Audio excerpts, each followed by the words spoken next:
Hey guys, welcome back out to the garage.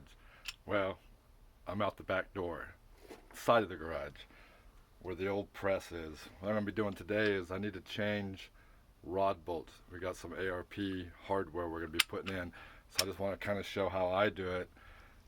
It's a little slower technique, but I feel a lot more comfortable, more just better about the whole thing. Uh, I know a lot of guys will just basically, let me just take this cap off. They'll just kind of hold it like this, and they'll just hit it with hammers, to drive them out. And it's not really that good on the fork here, okay? I mean, it can actually spread them and stuff, even though you may be resizing these rods anyway after you change the hardware. It can just gonna make it a little bit longer on you if it really put it out of proportion, okay? Also, you may hit somewhere with the hammer on accident. It might hit the corner and then jab in here. You just don't know. And so I don't never do it that way. So I just want to kind of show how I use the press. Just kind of take my time a little bit, and it works good. Okay, like I say, it's a little slower process unless you have a pneumatic press that it just goes by itself. You're not sitting there pumping it. And this thing I've had since I don't know, long time. I would say 35 years probably, and it's actually buried in dirt right now because it's been sitting on the side over here for 18 years. Okay, so um, anyway, so enough about the press. Okay, it's kind of depressing, isn't it? So anyway, I was gonna show you how I do this, and hopefully I can get it all in the camera. Let me see if I can tilt that down. Let me see if I can blow that up a little bit. There we go. We may be able to see what it is. So basically I just stacked up these two pieces here, and I just put the rod right on it like that. Okay. And then I go ahead and just let it hold it just like that. I just touched it. I have this wrist pin here. Okay. I put a little notch in it. You can see there's a little notch right here. And in that notch, I wrote the size of this wrist pin because you got different size small ends for different rods. Okay, this is a 912. So I kind of turned this down. This was actually a 927 pin originally. So I had turned this end down. That way I can slide it in like that. And that just gave it a bunch of support. Okay, now I just go ahead and get this thing going. Let's see if I can switch like this. Yeah. Basically, the jack has got a really short stroke on it, so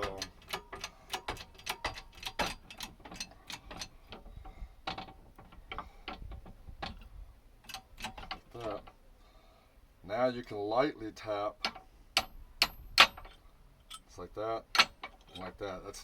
That's nothing compared to what a hammer would do, you know what I mean? So anyway, so the bolts are out.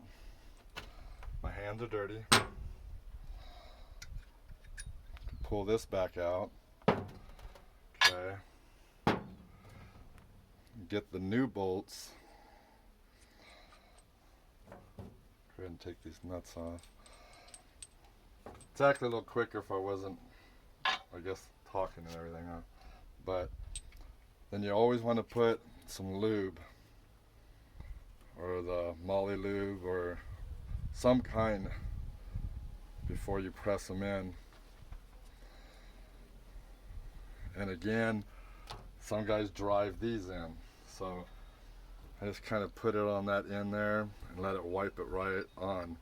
We'll put it on the threads before we actually torque the rods when we go do the other part, the reconditioning. So go ahead and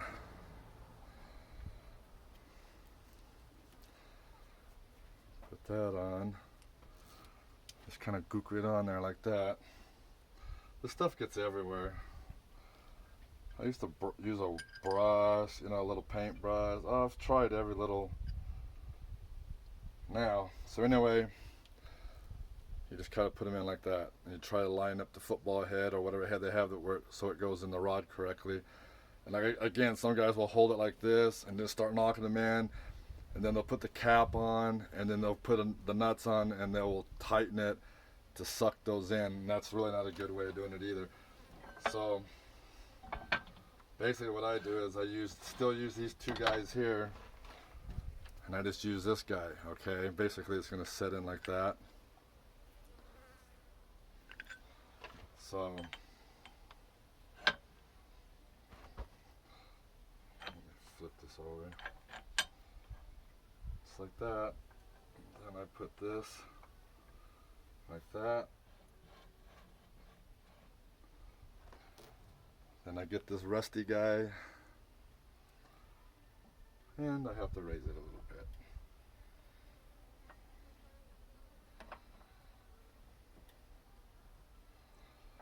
Okay, slide this down.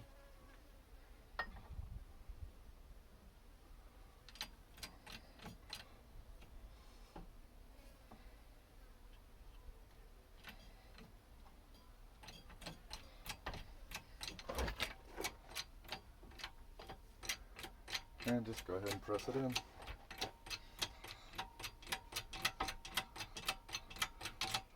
Actually, I don't mind this being a little short, you know, kind of stroke deal, because you actually have a little more control of it. See, now at bottom, and I can tell by the grease how it rolled out too, but I go ahead and put a little more pressure just to make sure it's seated. You don't have to kill it. Okay. Flip the rod around.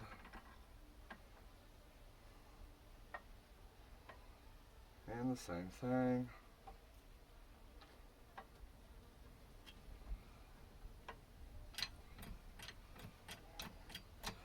I'm sure the modern machine shops, you know, they probably got things that do really cool stuff. Make this process real, because you figure I got 8 of these to do. Actually, I already did one, but it's no big deal. I don't think it's a big deal at all. Shouldn't be rushing it anyway, right? A little pressure on it. Like that.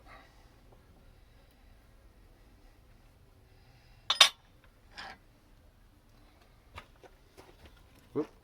There you go. Okay, these are in. You can see the lube, how it's squished out up there. Of course, that's going to get all over the place. Now you can go ahead and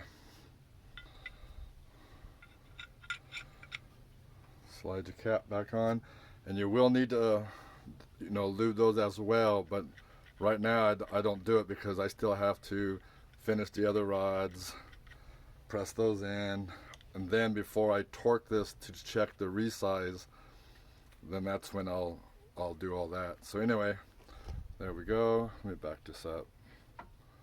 All right, so another one down. There.